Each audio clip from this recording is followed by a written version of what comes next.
Hi hello నమస్తే. నేను మీ positive review with Prem. ప్రతి ఒక్కరు నా ఛానల్ సబ్స్క్రైబ్ చేసుకుని బెల్ ఐకాన్ క్లిక్ చేయండి. అండ్ ముఖ్యంగా ఇన్స్టాగ్రామ్లో నా ఛానల్ ఫాలో అవ్వండి ఫ్రెండ్స్. ఏదైతే మన నామినేషన్స్ చేయడానికి పాత కంటెస్టెంట్స్ వచ్చారో స్రష్టా గారు వచ్చి ఎవరిని చేశారు? డెమోని చేశారు. డెమోని చేసిన పాయింట్స్ అయితే నాకు తుప్పాస్ పాయింట్స్ అనిపించాయి. నువ్వు కనిపించట్లేదు, నీకు బుర్రలేదు. నాకు తెలిసి బుర్రలేంది అక్కడ రీతూకి. ఏదైనా గేమ్ ఆడినప్పుడు కూడా సజెషన్స్ ఇస్తుంది డెమోను, సజెషన్స్ తీసుకుంది రీతు గట్టిగా ఆడుతుంది, గట్టి ప్లేయరే. బట్ తను అలాగే ఒక గొడవ అవుతుంది. ఎంతవరకు లైవ్ చూశాను, నిన్నటి ఎపిసోడ్ మీకు చెప్తున్నాను. ఇప్పటి వరకు నేను లైవ్ చూస్తే ఆ లైవ్ గురించి డిస్కషన్ ఆడుకుంటున్నారు చిన్నపిల్లల్లాగా. ఎంత కామెడీ. వచ్చి ఏదైతే ఎమాన్యుయల్ వచ్చి మీరు ఇంకా మెచ్యూర్గా ఉన్నారని చెప్పి వాళ్ళు తెలవద్దు వచ్చి అలా గొడవ ఆడుకుంటున్నారు. అంత బుర్రలేని పని చేస్తే తిని వచ్చి తను చేసింది తప్పులే. అండ్ ఇదో వదిలి అండ్ వచ్చి కత్తి ఎవరికి ఇచ్చిందంటే రాముకి ఇచ్చింది. రాము వచ్చి గౌరవ్ పోలిసాడు. గౌరవ్ ఫ్రెండ్ అనుకుని గౌరవ్ పిచ్చి అయిపోతుంది. మైకిల్ కమిసాడు గౌరవ్ అయితే. మైకిల్ కమ్ థియేటర్ బాబు నాకు చేస్తాడు, నాకు లాంగ్వేజ్ రాదు అని. అది మాట్లాడటమే లాంగ్వేజ్ రాదు. అసలు మనవాడు చేసిన పనికి మాట్లాడకుండా మోగపోయినట్టు మోగ సీరియల్ కూర్చుని పోయాడు. రాము వచ్చి దానికి ఏటి ఇచ్చాడు తర్వాత మ్యాక్స్ తెలుసా? నువ్వు ఓటింగ్ ఉంది, మీ ఇద్దరు టాప్ 5 అట్ట నిఖిల్ ఉన్న వీళ్ళిద్దరు టాప్ 5 అయితే మిగతా వాళ్ళు అందరూ ఏగలు తోలుకుంటారు. ఇన్ని రోజులు ఉన్న ఇంట్లో వాళ్ళు ఏగలు తోలుకుంటారు. ఏటి చెప్పాడు? ఓటు బ్యాంకింగ్ అని చెప్పాడు. అక్కడ అది అవసరమా? ముందు నువ్వు చెప్పు ఓటు ఆడు నీకు నామినేషన్ చేసి నువ్వు ఇదిలోకి వెళ్ళాలా? అది చెప్పింది మళ్ళీ ఫ్లోరా గారు వచ్చాట కనిపిస్తున్నారు. ఆ హిందీ మనిషే సేమ్ ఎప్పుడైతే ముందు వీకుల్లో 50 days ముందు ఏదైతే ఫ్లోరా గారు ఉన్నారో లాంగ్వేజ్ ప్రాబ్లం ఏది ఉందో ఇప్పుడు ఈ మనిషిని చూస్తే ఆ మనిషి అలాగ ఉంది. అలాగాను చెప్పింది ఆవిడ నువ్వు బాగా కనిపిస్తున్నావు భయ్యా, నువ్వు నామినేషన్కి వెళ్తే నీకు జనాలు గుద్దేస్తారట. ఈ వీక్ వెళ్ళిపోతే ఏటి పరిస్థితి నాకు అర్థం కావట్లేదు రాముకి. అండ్ నెక్స్ట్ వచ్చి బర్నీ గారు వచ్చి మాత్రం నేను కొత్తగా బర్నీ గారి దగ్గర నుంచి ఎక్స్పెక్ట్ చేశాను. అదైతే జరగలేదండి. ఎందుకంటే నామినేట్ చేస్తే బర్నీ గారు ఒక వెరైటీగా ఒక ఇదిగా, ఎందుకంటే లయాన్ బ్యాక్ లయాన్ రీఎంట్రీ అన్నప్పుడు ఏ విధంగా ఉండాలి? లయాన్ అన్నప్పుడు పులి వేట ఆడుతుంది అన్నట్టు అనాలి. మళ్ళీ పులి బ్యాక్ వైపు వెళ్తుంది అన్నట్టు 4 వెనకేస్తుంది అన్నట్టు మనకు అనిపించుకోరు. సంజన గారు ఇచ్చేసారు. అసలు సంజన గారు ఇచ్చేసిన పాయింట్స్ చేయడం కూడా వేస్ట్. ఆవిడ ప్రతి వీక్ అంటే కావాలంటే అలాగని చెప్పి ఒక నామినేషన్లో పడేయడమే. ఆల్రెడీ నామినేషన్లో ఉందనుకోండి, అప్పటికే వేస్తారు. బట్ నేను చెప్తుంది బర్నీ గారు లాంటి ప్లేయర్, బర్నీ లాంటి కంటెస్టెంట్ తనకి వేయడం కరెక్ట్ కాదు. బట్ ఒకటి ఆవిడ చేసిన నామినేషన్ వల్లే అక్కడ యాక్చువల్గా ఆయనది తప్పే. నీ నామినేషన్ నాదేనా అనుకొని లెగిసారు ఆ రోజు. ఏదైతే రాముకు అంత క్లియర్గా చేస్తున్నప్పుడు నేనైతే అక్కడ చెప్పడం వరకు చెప్పానమని చెప్పి కూర్చుని పోవాలి. ఏదైతే నువ్వు సాక్రిఫైస్ చేశానని చెప్పారన్నప్పుడు మన బర్నీ గారు ఏటో అనుకున్నారంటే అక్కడ నేను బయటికి వెళ్ళాలనుకున్నారు. ఆ రోజు ఆ వీకే బయటికి వెళ్ళిపోయారు. అక్కడ వరకు ఉండే అతను బాండింగ్ వాళ్ళు ప్రతి ఒక్కరు కూడా బాండింగ్ కనిపిస్తున్నాయని చెప్పి క్లియర్గా చెప్పి గౌరవ్ వచ్చి తనతో క్లోజ్గా లేడని చేసాడు. అండ్ నెక్స్ట్ వచ్చి అక్కడ కట్టి ఎవరికి ఇస్తారని మనం ఎక్స్పెక్ట్ చేస్తాం? తన ఫేవరెట్ దివ్య అంతలాగా అడుగుతుంది. దివ్యకి ఒక్కటి నిఖిల్కి ఇస్తే దానికోసం నేను ఆల్రెడీ స్టార్ట్ చేశాను. నిఖిల్ దాని తనూజ్ అది. నిఖిల్ అయితే మాత్రం తనూజాకి ప్యాకెట్ ఆడిసాడు. డబ్బులు వెళ్ళి అడిగాడు అని చెప్తే ఏటి చెప్పింది? నువ్వు డబ్బులు వచ్చి నువ్వు ఏదైతే డబ్బులు దాచావా అది గేమ్ డబ్బులు అడగలేదండి నిఖిల్. ఏంటి ఆ డబ్బులు ఏవైతే మా డబ్బులు దాచారో ఆ డబ్బులు అంటే అదే గేమ్ అని చెప్తుంది. ఆ గేమ్ తన కంటెంట్ రావడం కోసమే డబ్బులు అడగలే.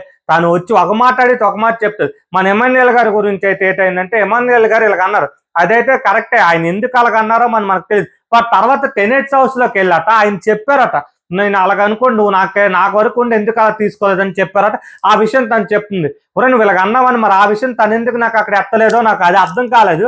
బట్ ఇదైతే ఇలా చెప్పింది. అండ్ నెక్స్ట్ ఇంకోటి ఏంటంటే బర్నీ గారు అందరినీ కూర్చుని పెట్టి మన బాండ్స్ మనం న్యాచురల్గా అయ్యాయి అని చెప్పి బిగ్ బాస్ హౌస్ ఏదైతే ఇంట్లో ఉందో బెడ్ మీద కూర్చొని దివ్యనిక్తాకి సొమ్ము వీళ్ళందరూ చెప్తారు. ఆ తర్వాత దివ్య ఒకటే అంటది, నాకు ఏదైనా మీకు చెప్పాలంటే ఒక్కరుగా చెప్పండి, బట్ నేను నామినేషన్ మీరు ఇస్తే నేను తనుజాకే తను తెసి అంత క్లియర్గా. నాకైతే బర్నీ గారికి అయితే దివ్య అనే బాండింగ్ కరెక్ట్గా. ఎందుకంటే ఒక అవసరాలు బట్టి డెమోన్ దగ్గరికో, అవసరాలు బట్టి కళ్యాణ్ దగ్గరికో, అవసరాలు బట్టి ఒకళ్ళు నా కోసం చేస్తున్నారు. బట్ తనుజ మాత్రం మనకి ఆ నైట్ మీరు చూస్తే ఏదైతే లైవ్లోనూ ఎపిసోడ్లో కూడా వేశారు.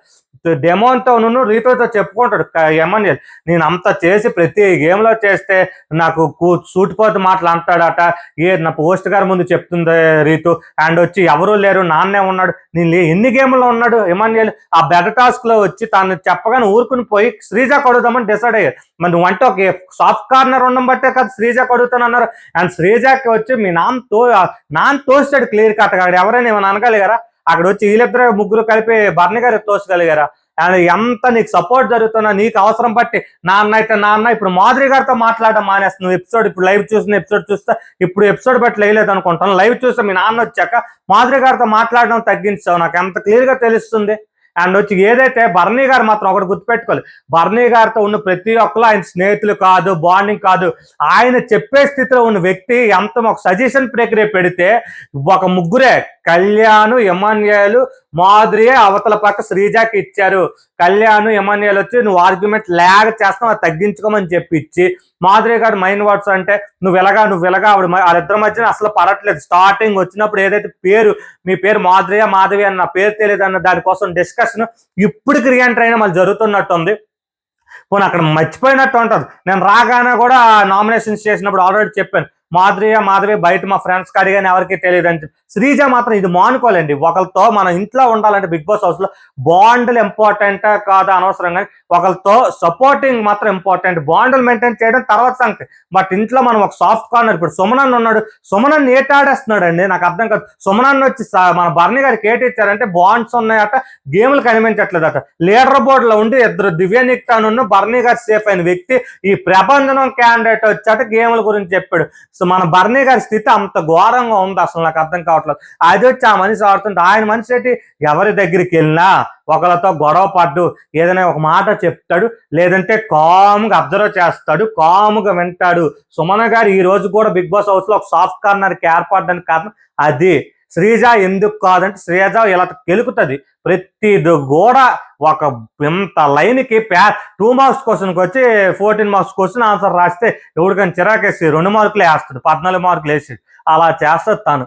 అండ్ మన బర్నీ గారు మాత్రం బాండ్స్ వద్దు అంటున్నాడు, కానీ ఆ బాండ్స్ విషయం ఏదైతే తనూజ్ అక్కడ బోర్డు మీద రాసింది అది ముందే చెప్పొచ్చు కదా, తనూజ్ అని క్లియర్ కట్ గా చెప్పాల్సింది. సజెషన్ ఏదైతే అది సజెషన్ ఇమ్మని చెప్పారు కాబట్టి అక్కడ ఏదో బాండ్స్ వద్దు అక్కడ ఎవరి గేమ్ ఆడతాం, మరి బెడ్ మీద అంత క్లియర్ చెప్పినప్పుడు నాన్న నీ గురించి తను ఎమ్మెల్యేలు అన్నారు, సంజన అన్నారని నీ మైండ్ లో అంత ఉంది కాబట్టి నువ్వు వాళ్ళకి అంటున్నావు. నాకు క్లియర్ కట్ గా నాకు బర్నీ గారు రీఎంట్రీ కానీ అయితే మాత్రం శ్రీజ అయితే అనుకోలేదండి. శ్రీజ తను ఎలాగైనా తనకి ఏం ఆడుతుంది, తనకు ఉన్నది ఒకటే మైనస్, అలాగ లేక చేస్తుందని తప్పు. కానీ మన బర్నీ గారు మంచి ప్లేయరు, ఆయనకి అప్తు కొంత పరంగా ఫ్రాక్చర్స్ ఉన్నా, బాడీ పరంగా డిఫెక్ట్స్ ఉన్నా, ఏవి ఉన్నా కూడా గేమ్ పరంగా మాత్రం 100%. ఏదైతే ఇవాళ లైవ్ లో ఇప్పుడు గేమ్ చూసాను ఆ గేమ్ లో కూడా స్విమ్మింగ్ పూల్ ఒక డెమోను ఒక 28-27 ఏళ్ళ కుర్రోడితో 40+ ఉన్న వ్యక్తి స్విమ్మింగ్ పూల్ ఇది చేస్తాడు, ఏదంటే టైట్ చేసి హోల్డింగ్ చేస్తాడు ఆ గేమ్ లో. అలాంటి పర్సన్ మీరు వచ్చి మీకు వచ్చి ఎవరు రాము వచ్చి ఏటి ఇచ్చాడు మీరు ఎక్కడైతే ఒప్పుకోరని చెప్పారు. ఆ రీతుగా కన్నింగ్ మనిషి వచ్చి మీరు ఏదైనా ఫార్వర్డ్ గా చెప్పాలని చెప్పి స్ట్రైట్ ఫార్వర్డ్ గా కాంప్లికేటెడ్ ఆన్సర్స్ చెప్తారని చెప్పారు. ఇవి మాత్రం మీరు మానుకోవాలి. ఇదైతే ఇవాళ ఎపిసోడ్ జరిగిందండి. Thank you and support my YouTube channel positive with Prem.